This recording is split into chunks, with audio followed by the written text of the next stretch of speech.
சொல்றான்னு கேட்காதீங்க. அப்படி உங்களை யாரா வேண்டாம்னா வீட்டுக்கார டிவோர்ஸ் பண்ணிடுங்க. நான் சொல்லல, மணிவாசகர் சொல்லுகிறார், சிவம் வேண்டாதவரை சொல்லுங்க, சிவம் வேண்டாதவரை நானும் தீண்டு.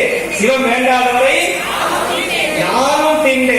சிவம் உனக்கு வேண்டாம்னா என் விரல் கூட உன் மேல படாது, நீ இடத்த காலி பண்ண, கம்மனாடி போ அப்படின்னு சொல்லுவாங்க. யாரு அப்படின்னா மணிவாசகர் சொல்றார். சிவபெருமான் உனக்கு பிடிக்கலன்னா நீ எனக்கு பிடிக்கலன்னு சொல்லிட்டு போயிட்டே இருக்கணும். இந்த அட்ஜஸ்ட்மெண்ட், இந்த காதுகுப்புல போய் கெடா வீட்டுல போய் கலந்துக்கிட்டு இல்ல இல்ல நீங்க நாங்க தனியா சாம்பார் வச்சிருக்கிறாங்க, அவங்க எல்லாம் வேலை பண்றாங்கன்னு இந்த காம்ப்ளிமெண்ட்ஸ் எல்லாம் பண்ணக்கூடாது. அதனால நீ திருவாசகத்தை ஓதி விழா செய்கிறாயா, சிவபெருமானை ஏற்றுக்கொள்கிறாயா, தனித்தமிழ் தெய்வமாக எங்கள் சிவனை போற்றுகிறாயா, அப்பொழுது நீ யாராக இருந்தாலும் நீதான் எங்கள் உறவினன் என்று சொல்லக்கூடிய அந்த மாண்பை இங்க இருக்கிற அனைத்து அடியார்களும் போற்ற வேண்டும், ஏற்ற வேண்டும் என்று நான் வேண்டிக் கொண்டு இந்த திருவாசக மாநாடு ஒரு மாபெரும் சைவ எழுச்சி மாநாடாக மாறிவிட்டது.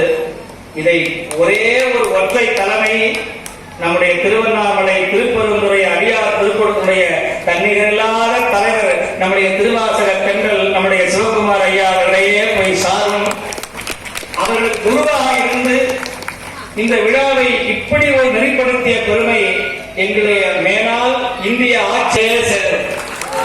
அவர் மைக்கை எடுத்து விழி கிடைக்குமா, அவைய கரம் கிடைக்குமா, குருமா